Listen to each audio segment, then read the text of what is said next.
that out before I walk outside and I get jumped by Pop and Pop's staff. But when I was asked to address you today very briefly, I prayed constantly and thought about what exactly did God have for me to explain my faith journey here at Howard. And God kept pointing me to Communion Sunday. And I was wondering why God kept pointing me to Communion Sunday.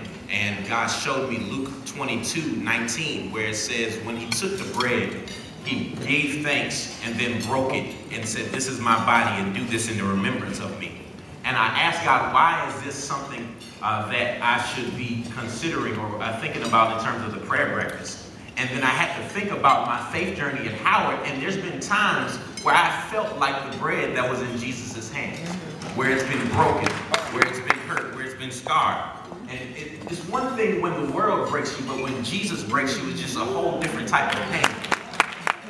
When Jesus breaks you, when no matter how much you succeed, there's always people that remind you of your failures. When the friends that you came in with, when you need them, they are no longer anywhere to be found. When after you set your heart to graduate in 4 years, you find yourself having to take another year, not because of anything you did wrong, but because you found yourself trying to follow your dreams and follow what you believe God called you to do. So I found myself asking the question, God, why did you allow me to be broken? And God showed me 3 quick things, and I'm going to get out your way. Really quick. The first thing God said, before I even broke you, I blessed you. And I blessed you with talent. I blessed you with some praying parents. I blessed you with some opportunities. And don't allow your brokenness to blind you from your blessing. That's the first thing that God taught me. The second thing that God taught me is that you need to remember whose hands you are in. We're talking about the hands that reach into an ocean of nothingness and took what wasn't and made everything that is. The hands that took a bucket of Play-Doh, threw it into the sky and made the planets. The hands that finger painted one day in nothingness and created the glorious sunset and the sunrise we see every morning. But not only are you in God's hands, but you are in the hands of Howard University. The hands that produced a Jeremiah Wright. The hands that produced a Felicia Rashad. The hands that produced a Thurgood Marsha. So before you start complaining about your brokenness, just remember whose hands you're in.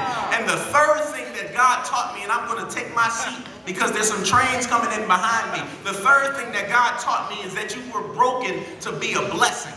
And in order for you, the reason why I broke you is if you were not broken, you would not be able to reach the people that need to be reached, because there's some other broken people in the prayer breakfast, other broken people in the School of Communications, other broken people in the Howard University. And if you were not broken, you would not be able to connect to their brokenness, so all of us can be one whole garment of humanity and destiny. So I thank God for the broken experiences that I had at Howard, the times when I failed classes, the times when I had to drop classes, the times when my financial aid ran out, but God still made it here today, so I thank God for all of my broken experiences.